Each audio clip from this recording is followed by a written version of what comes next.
recuerden, conmemorábamos, que no celebrábamos, que son cosas distintas, el Día Internacional de la Lucha contra el Acoso Escolar. Y de eso vamos a hablar hoy, pero desde la parte de vista del experto, del psicólogo, de quien trabaja sobre la problemática. Y lo hacemos como todos los jueves con nuestro gabinete de referencia, Isabel Moya Psicólogos, y con Isabel Moya, que la veo. Y es un gustazo verla, Isabel. Buenos días todavía.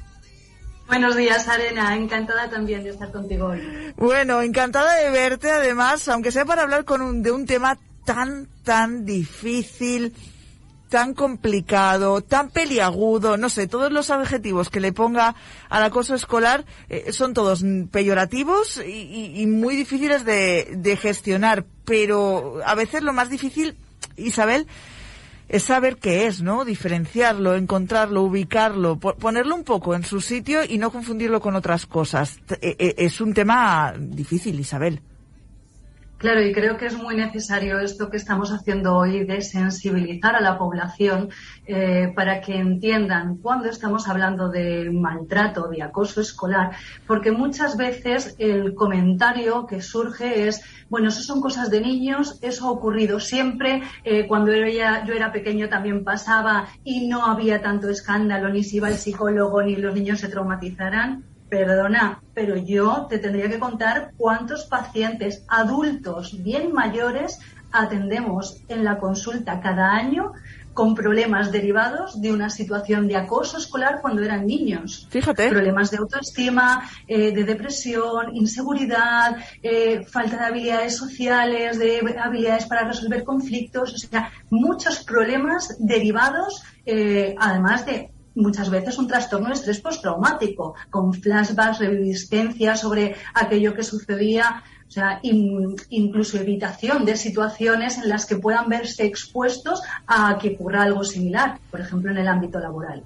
O sea que no es ninguna tontería y, por supuesto, que creo que de esto hay todavía mucho que hablar para sensibilizar a la población, para concienciar y para caminar hacia esa tolerancia cero.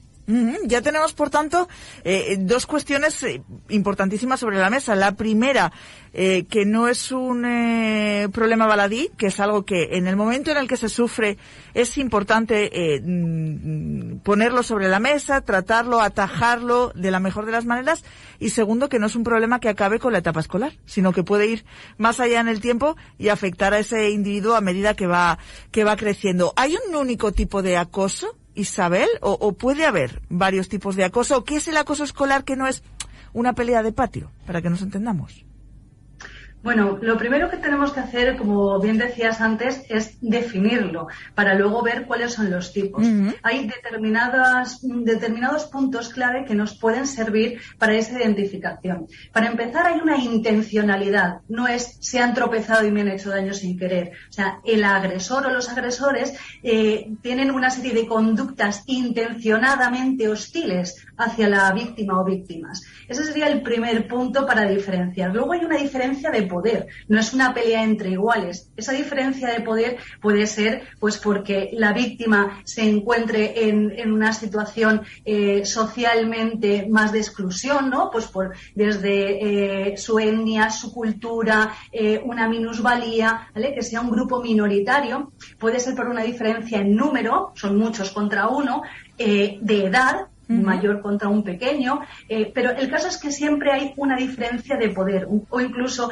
entre niños de la misma edad, uno a uno puede ser psicológicamente mucho más fuerte que el otro. Entonces esto pone a la víctima en una situación de indefensión y eso sería un punto clave. Y luego también estaría que es algo sostenido en el tiempo, no es un hecho puntual. Es algo que se mantiene y se repite a lo largo del tiempo. No es una pelea en el patio del cole. Claro, es que causa un daño, no es y nos hemos reído todos. Eso es una broma. Muchas veces las agresiones empiezan como bromas, pero yo siempre a los niños les explico que cuando en la broma no se ríen todos, ya no es una broma, es una burla. Entonces, ahí ya empezamos a pisar otro terreno, ¿vale? Entonces, esto sería lo que nos permitiría diferenciar esa pelea puntual, ese incidente aislado de una situación de acoso. Perfecto. Y dentro de esa... Eso te iba a preguntar, digo, ahora que ya lo tenemos definido y que ya sabemos lo que es, ¿puede haber una tipología? ¿No son todos los tipos de acoso iguales? Bueno, no. Estaría el más evidente, que es la agresión física, que puede ser en forma de golpes, empujones, patadas, pero también puede ser contra los materiales, ¿no? Que les roben, que les desaparezca, que le tiren la mochila, la chaqueta, todas estas cosas. Luego estaría la agresión psicológica y verbal, ¿no? De insultar, amenazar, dar miedo, todas estas cosas. Y luego estaría la más sutil y más difícil de identificar, que sería esa exclusión social, el hacerle el vacío. Puede ser algo muy activo, en plan, a esto no juegas, tú quédate al margen, o simplemente se le ignora y se hace como si no estuviera. Entonces es tan sutil que ni siquiera los profesores que están delante pueden darse cuenta si no tienen el ojo experto, ¿no? Entonces, claro, ni siquiera las propias víctimas saben muy bien cómo explicarlo si llegan a acudir a alguien lo que le está pasando. Por eso es importante que nosotros como adultos lo tengamos claro para poder ir rascando un poquito. Ahora veremos cuáles son los indicadores que nos pueden dar la pista de que un alumno, un hijo, está sufriendo esta situación. Es difícil, esta última manera de identificar el tipo de acoso, primero porque las familias no están en el momento en el que se produce, y segundo, bueno, pues porque es complicado, ¿no? A la hora de distinguirlo también en función de la edad, en este caso de la víctima o de las víctimas, porque no sé si puede ser el acoso escolar, hablamos siempre en perfil individual, o puede ser colectivo. ¿Cuánta gente puede intervenir en esto? ¿Hay cómplices? ¿No hay cómplices? Claro, anteriormente se abordaba el acoso escolar solo pensando en la víctima y el agresor, pero desde hace unos años se tiene muy en cuenta, y gracias a esto se resuelven muy bien las situaciones de acoso o se previenen, que es tener en cuenta todos los demás agentes que intervienen. Y es que los espectadores, sean pasivos, que no hacen nada, o sean activos, que animan al agresor, que se ríen de las gracias que hace, están ahí manteniendo el problema, porque si uno hace una broma y nadie se la ríe, o directamente le rechazan por hacer esa broma pesada a ese otro chaval, ya no continúa. La agresión se detiene, claro. Se acaba, no se mantiene en el tiempo. Por eso ahora los principales protocolos de prevención e intervención del acoso no se centran en agresor y víctima, sino que trabajan con todo el aula, con todo el grupo de alumnos, para que ellos no hagan de cómplices y de mantenedores del problema. Y luego, claro, estarían los padres y los profesores, que desde su comunicación, sus actitudes frente a lo que ven, no es lo mismo una familia donde se responda con agresor, o unos profesores que toleren y vean cosas normales, cosas que no lo son, que alguien que enseguida se ponga manos a la obra para resolver. Y eso que decías claro, es esa sutileza de la agresión, que no es llegar con un puñetazo en el ojo, que es muy evidente. Claro, tú puedes estar escuchando a tu hijo o a tu alumno repetirte: es que no quieren jugar conmigo, es que me dejan de lado, es que no me contestan, es que me hacen el vacío. Y muchas veces eso tampoco se toma en serio. Ya. Entonces, creo que hay esas actitudes frente a lo que es tolerable y a lo que no. Es muy importante en el manejo, en la prevención, en la intervención en estas situaciones. En estos casos siempre se nos tiene que olvidar de la cabeza o borrar de la cabeza eso de esto son cosas de niños, ¿no? A esto no le damos importancia. Vamos a escuchar primero y vamos a ver qué pasa. Y todo esto que estamos contando, Isabel, yo estoy pensando en la parte tradicional, y pongo muchas comillas, del aula, el centro educativo, pero no olvidemos que a esto le hemos sumado las nuevas tecnologías con la pandemia, y esto es harina de otro costal. Casi daría para hacer un programa completo, ¿no? Porque el acoso escolar a través de lo digital, de las redes sociales, de los móviles de WhatsApp, de los correos electrónicos, eso es otro mundo. Claro, efectivamente sería como otro tipo más de acoso, que además se suele dar en paralelo con el acoso que sufren en el centro escolar, que es el ciberacoso. Y este tiene unas consecuencias mucho más devastadoras, porque además de que el agresor tiene una sensación total de impunidad, no le ve nadie, está en la habitación de su casa con su móvil, aquí no ha pasado nada, es que es 24 horas, 365 días al año. Antes, un niño, cuando éramos nosotros pequeños, tenía acoso, iba a casa de vacaciones, el fin de semana, se olvidaba, se sentía refugiado. Pero ahora no solo es que no descanse el acoso y siga, sino que llega muchísima más gente. Si graban un vídeo de un niño pegándole para reírse de él y compartirlo con el resto de escolares, es que llega a ser viral. O sea, llega muchísima más gente. Antes era el que lo veía, ¿no? Le hacían una broma, le ponían una pegatina, le hacían la zancadilla y eran los que lo veían. Ahora lo puede ver todo el mundo. Entonces, se ha multidimensionado esto. Entonces, claro, creo que cuando hacemos prevención tenemos que tener también en cuenta esto. Los niños no pueden tener acceso a las redes sociales, al WhatsApp, sin ningún tipo de vigilancia. Nos encontramos muchísimas veces que en el propio chat de clase, donde se supone que se pasan los deberes y demás, que todos los niños tienen a partir de edades muy tempranas, ¿no? Desde los 10, 11 años ya hay chat de clase. Ahí mismo aprovechan para insultar, para pelearse, para humillar, para difundir rumores en esos propios chats de clase, con todos los espectadores. Claro, los padres tienen que supervisar qué están haciendo y qué están recibiendo sus hijos a través de estos medios. Y entonces, enseguida ponerse en contacto con el centro escolar para que se haga una intervención pues a la medida, ¿no? Pero no se resuelve llamando al padre del otro y poniéndose hecho un loco. Bueno, la agresión no se va a resolver con más agresión. Nunca, eso lo hemos contado aquí muchísimas veces. Isabel, ¿hay perfiles predispuestos a ser tanto víctima como acosador? Los niños, siempre decimos, ¿no? Los niños nacen limpios, los niños son esponjas, los niños son puros, pero ¿hay alguna parte que te vaya a indicar que es un posible acosador o una posible víctima o no? Vamos a ver, entre los acosadores siempre vemos que comparten una característica, y es que no están 100% satisfechos con su vida. Algún problema tienen. O tienen problemas a nivel familiar, a nivel de autoestima, tienen problemas a nivel social o a nivel de rendimiento académico. O sea, no les va bien. Un niño que está satisfecho y feliz, que tiene un grupo de amigos, una familia que le quiere, unos profesores con los que se relaciona bien y es competente a nivel académico y deportivo, por ejemplo, ¿qué necesidad tiene, ¿no? de humillar al otro para quedar por encima? Eso sería una protección, ¿no? De que todo le vaya bien.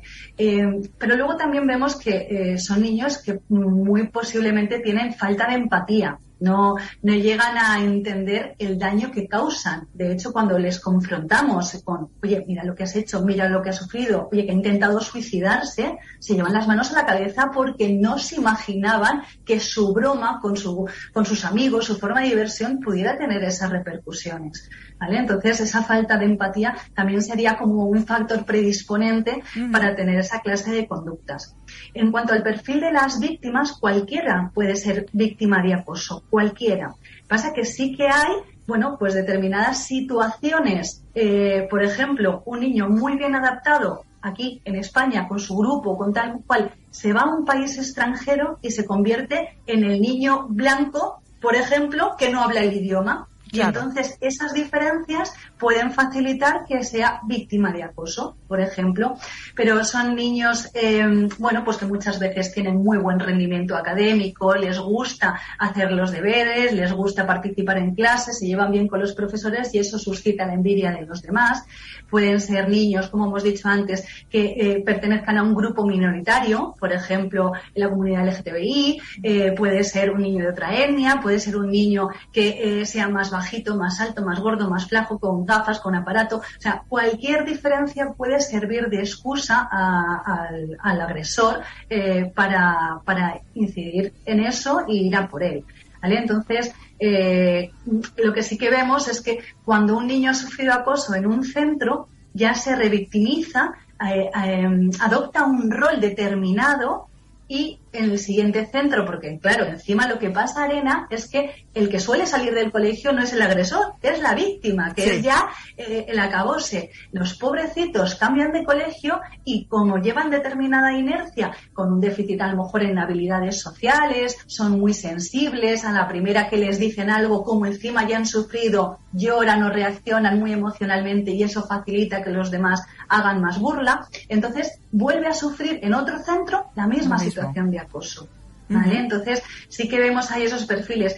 En ambos casos, bueno, pues sabemos que unos modelos familiares que no den tolerancia ni cabida a la violencia en sus interacciones, que haya una buena comunicación, una buena escucha, son modelos protectores. Igual que hay centros educativos donde hay más tolerancia, desde que los niños se peguen en el patio hasta que haya risas y burlas y tal, y colegios en los que no, son mucho más disciplinados con esto, ¿vale? Entonces va a depender un poquito de todos esos factores. Del entorno. Y ahora viene lo complicado. ¿Cómo lo identificamos? Con todo esto que hemos contado, yo creo que ya hemos dado algunas claves, pero el papá, la mamá, la persona que está en el aula, ¿cómo lanza la voz de alerta? Bueno, para empezar, la comunicación con los hijos es clave, porque a los niños sufren como primeras reacciones mucha culpa, porque de alguna manera sienten que ellos hacen algo mal o están defectuosos de alguna forma para sufrir eso, y mucha vergüenza. La vergüenza impide pedir ayuda, ¿no? Porque se sienten tan avergonzados que piensan que van a decepcionar a sus padres o que sus profesores les van a mirar mal, ¿no? Por quejarse de esto. Entonces, tener una buena comunicación desde bien pequeñitos, unos espacios que faciliten el que el niño cuente cosas. Y hay niños que son libros abiertos y otros que son más para adentro. Entonces, te lo tienes que curar más con los que, claro, no es tan tienes fácil. que buscar momentos, ser tú también comunicativa, buscar espacios, pues a lo mejor el momento antes de acostarse, que es un momento de intimidad, ¿no? Para tener cada día 10 minutitos para contarnos el día, qué cosas nos han ido bien, qué cosas nos han ido mal, porque así cuando llega el momento en que tienen que desvelar eso, resulta más fácil. Pero luego también hay pistas, ¿no? Si el niño rendía muy bien académicamente y empieza a empeorar el rendimiento, si no era de tener pesadillas o terrores nocturnos y empieza a tenerlos, si comía muy bien y deja de comer, o comía muy mal y empieza a comer con ansiedad. O sea, tenemos que observar los cambios, ¿no? Que puedan coincidir, pues eso, con que viene triste, se va triste, o está más irritable, le notas que ha perdido sus cosas o que viene con algo roto. Entonces, tú tienes que ir atando, decir, oye, cambia el niño, está más nervioso, se muerde las uñas, no quiere ahora estudiar, me dice de repente que no quiere ir al colegio cuando antes iba encantado. ¿Qué está pasando? Y entonces ahí, si ya tienes una buena comunicación, es más fácil preguntándole que ya llegue a contártelo, pero si no, bueno, pues acudir al colegio y pedir a los profesores que te cuenten un poquito cómo se relaciona, que le vigilen en el patio, que vayan viendo. Pero estar atentos, claro que sí. Estar atentos. Nos quedan 3 minutos para dar la clave a la situación, yo creo, Isabel, que es ¿y qué hago si me doy cuenta de que mi hijo, de que mi hija, de que un alumno o varios alumnos sufren esta problemática? ¿Qué hago? Aparte de acudir al centro, como acabas de decir, ¿cuál es el siguiente paso? Bueno, primero mantener la calma, ¿no? Que como padres nos puede hervir la sangre de que nuestro hijo un día nos desvele, que lleva meses sufriendo y nos cuente situaciones y nos den ganas de ir a colgar del cuello a todos esos niños. O a los padres. O a sus padres. Bueno, pues por eso, primero mantener la calma, para no entrar también en una revictimización del niño, haciéndolo que lo cuente muchas veces, dándole mucho contenido emocional. No culpar al niño, no decirle, oye, pero defiéndete. O sea, es que no sabes darle un sopapo, pues si tú le das más fuerte, ya se dejan de meter contigo. Claro, o sea, no es solución. Pero no es solución, ¿no? Es decir, bueno, ¿y a quién puedes pedir ayuda? ¿Y cómo puedes fortalecer otros lazos de amistad? Porque tener un grupo amplio de amigos lo que nos ayuda es a proteger a la víctima. Entonces, le ayudamos a buscar soluciones, a ver en qué situaciones se da. Si se da en el horario de comedor, bueno, pues a lo mejor apuntarle una extraescolar en ese momento. Pero siempre hay que pedir y colaborar con el centro, con los profesores, que estén atentos. Ellos son quienes están a su cargo en ese momento y quien pueden ayudarle, y que también ese profesor encargado puede decirle, oye, en cualquier momento, si te vuelve a pasar lo que me han contado tus padres o lo que me comentaste el otro día, ven que estoy aquí y buscamos soluciones. Muchas veces los niños no quieren que se le cuentes a los profesores ni quieren contarlo ellos para que no vayan de chivatos. Eso les da muchísimo miedo también. Entonces tenemos que asegurarnos en esa comunicación con el profesor o profesora que va a saber saber cómo actuar y no va a coger delante de toda la clase y va a hacer que se temas. Claro. ¿Qué pasa con fulanito? No. O lo que hacen muchas veces también de sentarles en un despacho al agresor y a la víctima a que lo resuelvan y se hagan amigos. Bueno, muchas veces el agresor delante del profesor dice sí, no lo voy a hacer más y es motivo de me has hecho pasar por esto o me han expulsado 3 días, ahora te vas a enterar. Entonces, tenemos que contar, los centros públicos y concertados en la Comunidad Valenciana tienen protocolos, planes de convivencia que se llaman para saber cómo actuar, forman a sus docentes y a todo el personal del centro para saber cómo actuar. Entonces, tenemos que confiar un poquito en ellos. Pero si vemos que ni el tutor, ni cuando ya pasamos al director, toman las medidas oportunas y vemos que nuestro hijo sigue sufriendo esa situación, entonces ya podemos ir a Consellería de Educación y pedir un PREVI, que es un protocolo de actuación externo al colegio que entra a restablecer la situación de paz. Vale, o sea que siempre hay recursos. Siempre intentarlo y hacerlo por el bien de quienes lo padecen, de verdad. Que aquí, bueno, pues tenemos los protocolos, las guías, las maneras de actuar. Es un tema complicadísimo y muy delicado, lo sabemos, pero siempre están los profesionales, además, como Isabel, o como los profesionales vinculados al mundo de la educación, para echarnos un cable para que, bueno, pues que no vaya más allá. Una vez se detecte, se pueda atajar ese problema. Me quedan 30 segundos, Isabel, así que solo tengo tiempo para darte las gracias, decirte que como